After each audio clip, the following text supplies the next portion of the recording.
Bismillahirrahmanirrahim. Assalamualaikum warahmatullahi wabarakatuh. Alhamdulillah, alhamdulillahillazi arsala rasulahu bil huda wa dinil haq liyuzhirahu 'ala dini kullih wa kafa billahi syahida. Asyhadu an la ilaha illallah wahdahu la syarikalah, asyhadu anna Muhammadan abduhu wa rasuluh. Allahumma shalli wa sallim ala nabiyyina Muhammadin wa ala alihi wa sahbihi wa tabi'in ajmain. Qala Allah ta'ala fi kitabil karim, a'udzu billahi minasyaitonir rajim. Ya ayyuhalladzina amanu taqullaha haqqa tuqatih wa la tamutunna illa wa antum muslimun. Raditu billahi rabba wa bil islami dina wa bi Muhammadin nabiyya wa rasulah.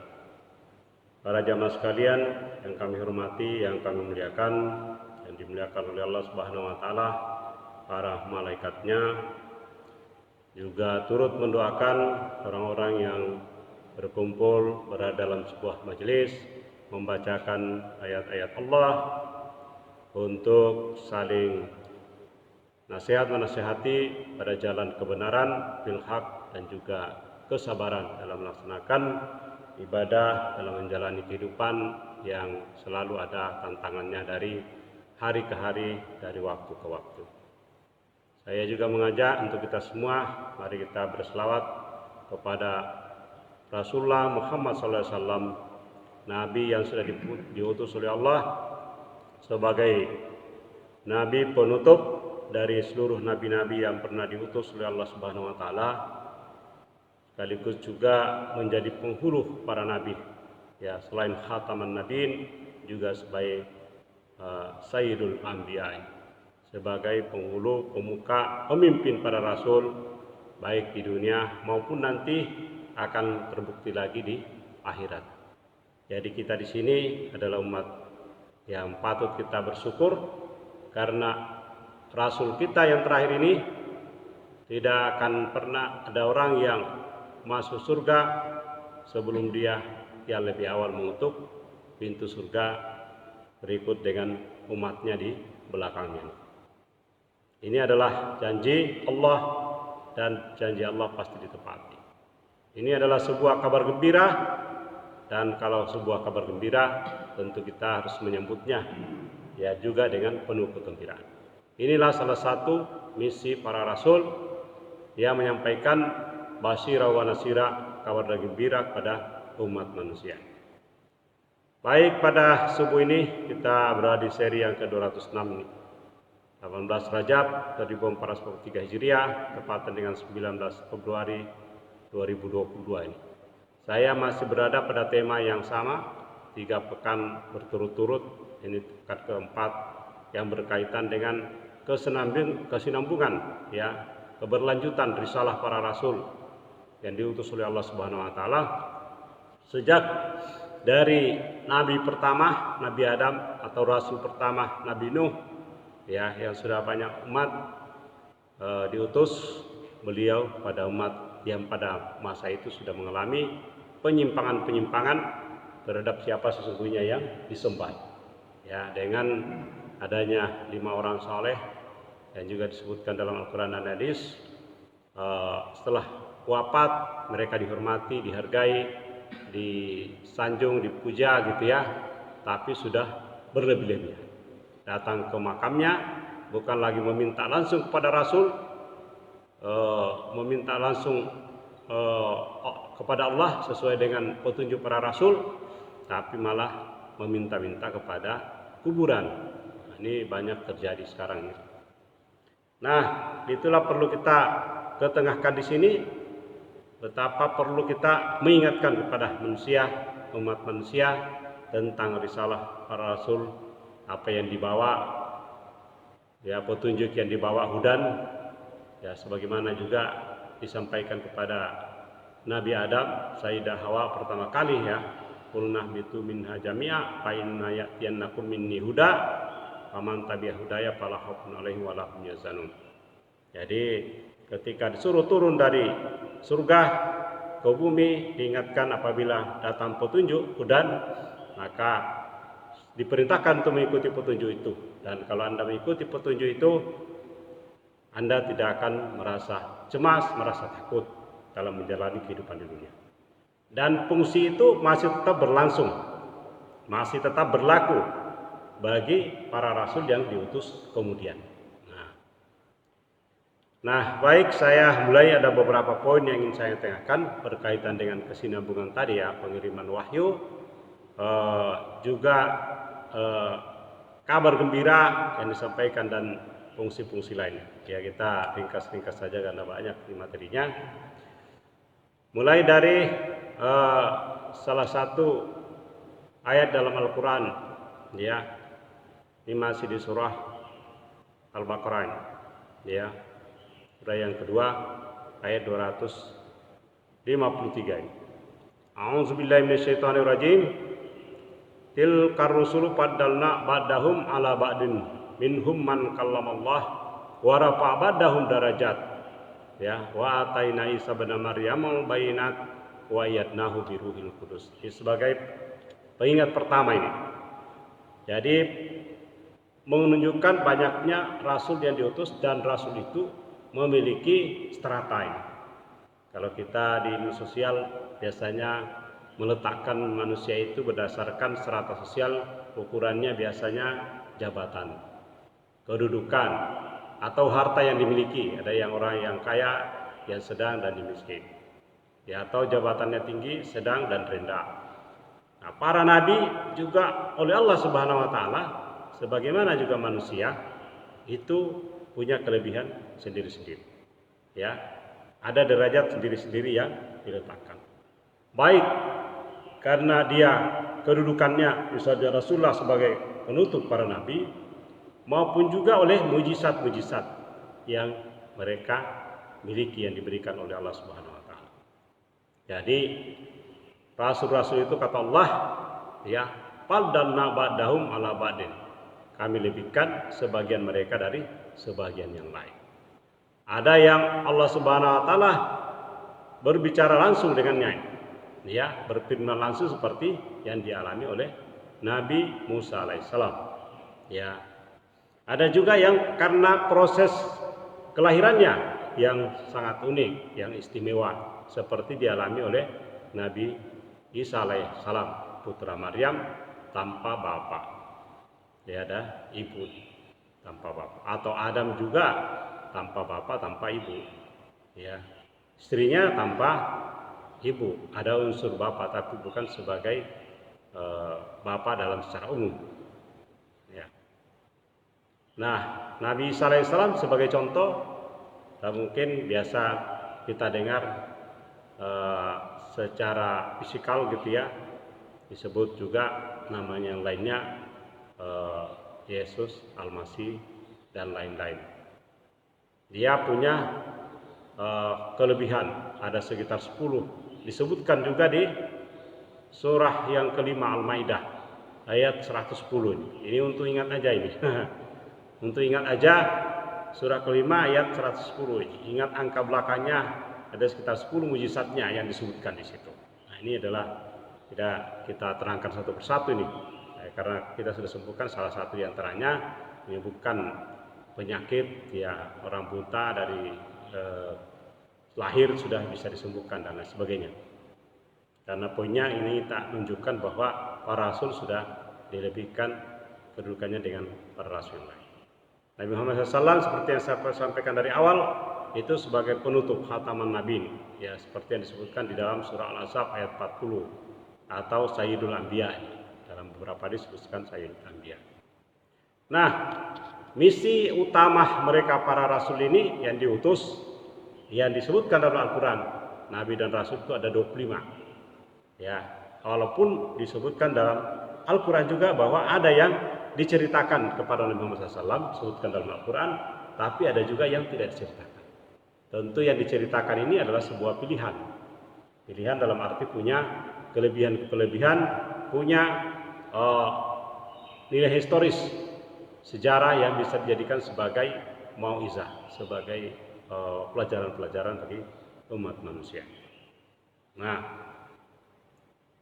jadi seluruh misi para rasul itu yang paling utama ini selalu mengumandangkan apa yang disebut dengan dalam syahadat kita juga la ilaha illallah.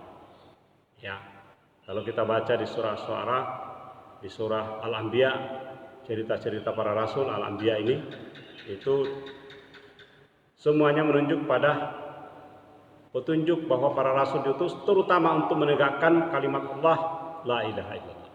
Nah, ini adalah kalimat yang sangat dasar. Dalam sebuah hadis yang pernah saya baca dalam Quran Bayan itu la ilaha illallah. Ya, kalau seluruh planet yang ada di bumi ini, langit yang 7 lapis ditimbang dengan kalimat la ilaha illallah, masih lebih berat la ilaha illallah, jauh lebih berat. Itu bumi, seluruh planet-planet yang kita kenal di galaksi-galaksi yang ada sekarang ini.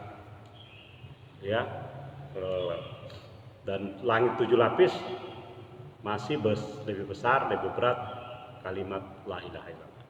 Nah, inilah tujuan para rasul untuk menegakkan itu. Sejak Nabi Nuh sampai cerita di surah Al-Anbiya itu ada 7-8 gitu ya, disebutkan sejarahnya Nabi Nuh, Nabi Saleh, Nabi Shu'aib dan seterusnya gitu ya. Semuanya untuk menegakkan ya kalimat Allah itu. Wa ma arsalna min qablika min rasulin. Kalau disebut min qablika ini karena disampaikan kepada Nabi Muhammad SAW, berarti rasul yang sebelumnya. Ya, wa ma arsalna min qablika min rasulin illa nuhi ilaih. Ya, annahu, nah ini apa itu ya? Dan kami tidak mengutus seorang rasul pun sebelum engkau Muhammad. Ya, illa nuhi ilaih, melainkan kami wahyukan kepadanya bahwa, nah ini yang paling penting, annahu la ilaha illa ana fa'budun. Nah, bahwa tidak ada sesembahan, tidak ada Rabb, tidak ada Tuhan yang berhak disembah illa ana, kata Allah, selain daripada aku. Ya, karena ada manusia yang pernah mengaku sebagai Tuhan, sebagai sembahannya, itu Fir'aun, ya, yang biasa dikenal katanya istilah Fir'aun itu adalah raja-raja Mesir. Yang dimaksud di sini adalah Ramses II, gitu. Ya. Yang poinnya yang paling penting adalah ada pernah manusia yang mengaku sebagai Tuhan, yang minta untuk disembah dan mengatakan juga ana rabbukum Allah, saya adalah Rabbmu yang paling tinggi. Ini Firaun di dalam surah An-Nasyat. Ya, berani-beraninya ini Firaun ini. Namrud juga pernah mengaku sebagai Tuhan. La ilaha illa ana fa'budun, ya, maka sembahlah aku. Nah, di dua konteks sekaligus disampaikan ini bahwa dia adalah Tuhan, tidak ada yang lain, Rabb satu-satunya, tidak ada yang lain, dan kita disuruh, manusia disuruh menyembahnya. Dan ini dikemukakan oleh seluruh para rasul itu seperti itu. Ya, la ilaha illallah, dan hanya menyembah dia. Nah ini seperti juga disampaikan dalam surah An-Nisa. Ya, inna auhayna ilaika kama auhayna ila Nuh wan nabiyina min ba'di. Sungguhnya kami wahyukan kepada Muhammad sebagaimana kami wahyukan kepada Nuh dan wan nabiyina min ba'di, dan nabi-nabi setelahnya, setelah Nabi Nuh. Ya, min ba'di. Wa auhayna ila Ibrahim, sebutkan di sini, wa Ismail, wa Ishaq, wa Yakub, wal asbat, wa Isa, wa Ayyuba, wa Yunusa, wa Haruna, wa Sulaiman, wa ataina Dauda Zabura. Jadi banyak nabi yang disebut sini. Ya, setelahnya yaitu nabi setelahnya itu kami telah wahyukan kepada Ibrahim, kepada Ishak, Yakub, anak cucunya ya. Asbat ini anak cucunya. Dan itu yang banyak melahirkan keturunan nabi. Nah, puluhan.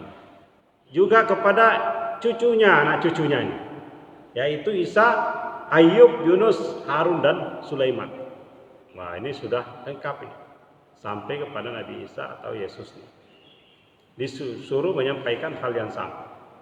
Ya, khusus kepada Nabi Daud disebutkan di sini menerima kitab Zabur, seperti Nabi Isa menerima kitab Injil, dan juga Musa menerima kitab Taurat. Ya. Nah, ini menunjukkan di ayat ke-164-nya surah An-Nisa ini. Ada yang diceritakan ini, yang disampaikan. Ternyata masih banyak lain, jadi jangan keliru nanti ada orang tahu, wah cuma 25 yang disebutkan dalam Al-Quran 25. Karena di sini dibuktikan ya, wa rasulan kada kasasnahum alaika min qablu wa rusulan lam naksushum alaik. Ya. Wa kallamallahu Musa taklima. Dan di antara beberapa rasul telah kami kisahkan kepadamu, kepada Muhammad SAW sebelumnya ya, dan beberapa rasul yang tidak kami kisahkan mereka kepadamu. Nah, ini perlu kita cermati ini. Yang disebutkan sejumlah itu 25, tapi masih ada yang belum disahkan. Bahkan disebutkan dalam hadis ribuan para nabi yang pernah diutus juga yang telah dibunuh oleh Bani Israel. Secara khusus disebutkan di sini, dan kepada Musa Allah berfirman langsung, menunjukkan bahwa wa kallamallah Musa takliman, langsung Allah Subhanahu wa taala berbicara, dipanggilnya di Bukit Tua seperti yang diceritakan di surat Taha. Nah, yang kedua ini yang perlu kita ingatkan, bahwa semua para rasul membawa kabar gembira. Ya, wa rusulan mubasyirina wa munzirin. Li alla yakuna linnasi 'alallahi hujjatun ba'dar rusul wa kana Allahu azizan hakima. Rasul-rasul itu adalah sebagai pembawa berita gembira dan pemberi peringatan. Ini fungsi utama para rasul, membawa kabar gembira kepada manusia. Tapi manusia banyak yang tidak menyambutnya dengan juga penuh kegembiraan. Seyogyanya kalau ada orang datang kepada kita membawa berita gembira ya tentang kehidupan, ya seperti dalam seminar-seminar, konferensi-konferensi, simposium, di webinar-webinar, kan kalau ada itu biasanya kita itu berlomba-lomba mau mendengarkan, mencermatinya. Apalagi kalau pejabat ini datang, ya mungkin akan menjanjikan sesuatu, memberikan sesuatu. Wah, biasanya itu berantusias orang datang. Apalagi kalau mau kampanye nih, pemilu kada, pemilu legislatif, ya pemilu nasional, itu banyak orang datang nih. Para politisi tim sukses datang itu, wah kabar gembira dibawa. Nah, ini manusia ini pada berkumpul ini, ya warga-warga ini pada berkumpul ini. Mungkin dapat sarung, dapat mukena, dapat Al-Quran, dapat souvenir lain, dapat sembako, bahkan ada yang banyak yang dapat amplop nih. Ya, itu menunjukkan bahwa dia membawa kabar gembira. Orang pada datang gitu. Ini rasul-rasul ini diutus oleh Allah Subhanahu wa taala juga membawa kabar gembira. Nah, hendaknya kita nih senang, ya, antusias mendengarkan nih, karena ada yang dibawa itu adalah kabar gembira. Ya. Jadi rasul datang membawa kabar gembira, memberi peringatan agar tidak ada alasan bagi manusia untuk membantah Allah setelah rasul-rasul datang. Karena banyak manusia yang membantah keberadaan Allah, tidak percaya ada Tuhan, tidak mau mengabdi. Ada yang percaya Tuhan tapi tidak mau menyembah tadi, tidak mau ya'budu ilallah ini, tidak mau, akan mungkin mereka tidak tahu tata cara menyembah yang Allah. Nah, ini ada juga nih, selain tadi surah Nisa ayat 165 yang saya baca tadi, ada di surah Al-Ahzab ayat 33. Surah ke-33 ayat 47 ini. Ya.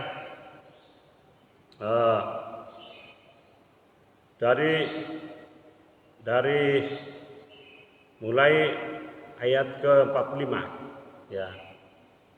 Mulai dari ayat 45. Ya ayuhan nabiyyu inna arsalnaka syahidan wa mubassiran wa nazira. Wahai nabi, sesungguhnya kami mengutusmu untuk menjadi saksi. Nah, ini ternyata luas konteksnya ini. Saksi ini Rasulullah SAW saksi tentang kebenaran. Dan saya membaca juga dalam Al-Quran di surah Nisa itu pernah dibacakan Rasulullah SAW ayat-ayat Al-Quran. Nanti kalau di hari kiamat manusia dibangkitkan, orang-orang didatangkan sebagai saksi. Nabi-nabi mereka didatangkan sebagai saksi. Nah, Rasulullah SAW secara spesial didatangkan sebagai saksi untuk seluruh manusia. Jadi bukan hanya umatnya. Nah, inilah sampai Rasulullah SAW meneteskan air mata. Jadi Rasulullah sendiri biasa dibacakan ayat-ayat Al-Quran. Ketika dibacakan dia sangat menyimaknya, dan ketika sampai kepada ayat yang dimaksud, ya, bahwa Rasulullah SAW, Muhammad SAW akan menjadi saksi bagi seluruh umat, menangis, ya, sejadi-jadinya, meneteskan air mata ini, ya, karena dipanggil sebagai saksi. Tentu di sini Rasulullah sedih karena banyak orang yang tidak selamat, ya, di konteksnya sana. Kalau dia selamat semua mungkin bergembira gitu ya. Nah ini wada'iyan ilallahi bi'izni wa sirajan munirai, dan untuk menyeru, Rasulullah SAW diperintah untuk menyeru kepada ilallah, ini maksudnya kepada agama Allah, ya, bi'izni dengan izinnya, wa sirajan munira dengan cahaya yang menerangi, yaitu dengan adanya Al-Quran, ya, yang dibawa, risalah yang dibawa di dalam Al-Quran. Nah, jadi misi para rasul ini mengajak pada tauhid dan juga beribadah kepada Allah Subhanahu wa taala. Ya. Nah, saya ambilkan contoh-contohnya nih. Dua nabi, dua rasul yang paling populer lah di antara rasul dan nabi yang dalam Al-Quran, yang masih banyak yang sekarang mengaku sebagai penganutnya, tapi perlu diuji apakah sungguh-sungguh sebagai penganutnya. Ini di surat Taha ini terkenanya kepada Bani Israel, karena ini Nabi Musa. Nah, apa yang diperintahkan oleh Allah Subhanahu wa taala? Karena dalam Al-Quran ada yang diingatkan pada manusia, mengatakan Uzair ibnullah atau Isa ibnullah. Katakan Uzair itu yang Bani Israel, Bani Israel sebut anak Allah, atau Isa sebagai anak Allah. Nah, Allah Subhanahu wa taala mengingatkan sini. Kayak kita ambil dua contoh ini. Nah, contoh aja Nabi Musa. Pertama di surat Taha, surah yang ke-20 ayat 14. Ketika Nabi Musa dipanggil oleh Allah Subhanahu wa taala di Bukit Tua, disuruh melepaskan terompahnya, segera mendekat karena Allah memanggilnya, Rabb memanggilnya. Keluar kalimat dari Allah yang disebut tadi, oleh Allah Subhanahu wa taala di surah Nisa ayat 164. Ya, wa kallamallahu Musa taklima. Nah, ini buktinya nih. Apa benar Nabi Musa itu bicara langsung atau berkomunikasi langsung dengan Allah? Tapi dia tidak lihat, hanya ada suara, ya, karena terhijab. Manusia tidak ada yang sanggup melihat manusia di dunia. Bukan berarti bahwa Allah itu tidak nyata, karena mata manusia ini belum sanggup untuk memandangnya. Dalam Al-Quran disebutkan di hari kiamat, ya, asbir dan wa asmi, mata manusia, pendengar manusia akan tajam pada dia. Sekarang belum nih, terbatas di pendengaran-penglihatan kita ini. Apa yang dikatakan? Ya, innani anallah la ilaha illa ana fa'buduni wa aqimus salata li zikri. Nah, inilah kata-kata keluar dari Allah Subhanahu wa taala langsung. Sungguh aku ini adalah Allah, tidak ada sesembahan selain aku. La ilaha illa ana fa'buduni, maka sembahlah aku dan laksanakanlah salat untuk mengingat aku.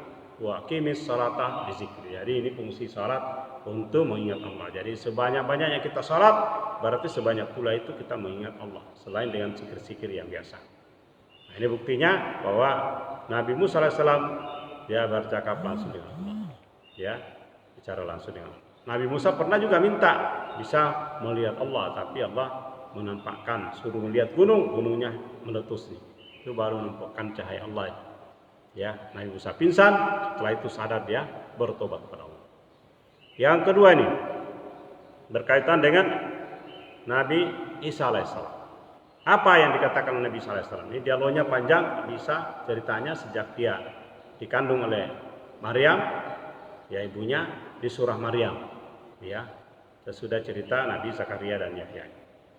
Salah satu ayatnya di surah Maryam ayat ke-36. Ya, wa innallah rabbi wa rabbukum fa'buduh.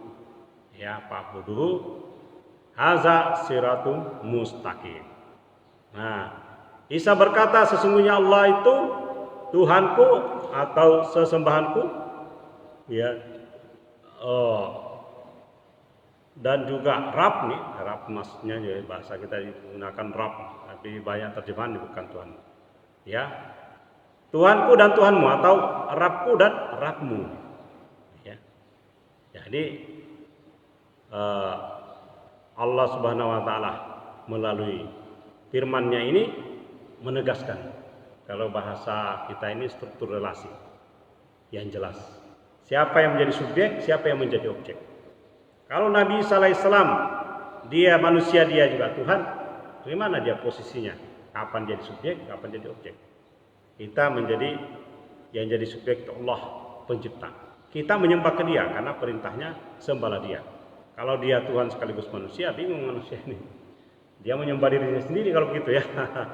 Nah, jadi Nabi Isa melalui firman-Nya ini memperjelas bahwa ada Allah, Dia adalah Rabb-nya Nabi Isa alaihissalam, Yesus, juga Rabb-nya umatnya yang disampaikan pada masa itu.